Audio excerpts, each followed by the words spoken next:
Əbu Dərda radiyallahu anhu bir gün sahabələrlə yol getdikdə bir nəfərin söyüş söydüyünü, pis sözlər danışdığını görür. Buyurur, vallahi, həmin adam lal olsaydı, bu onun üçün daha xeyirli olardı.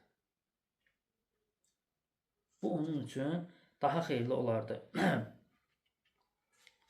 Yəni, ona görə müsəlman nə etməlidir? Danışdığı hər bir kəlməyə fikir verilməlidir.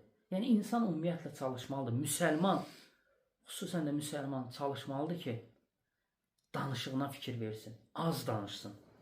Çox danışmaq insanı gözdən salır. Çox danışmaq insanı çox xəta etməyə sövq eləyir. Ona görə Həsən el-Basri rəhməhullah buyurur ki, çox danışanın çox yalanı olar. Kimin malı çox olarsa, onun da günahı çox olar. Təbii ki, Allahın istisna elədiyi şəxslər başqa.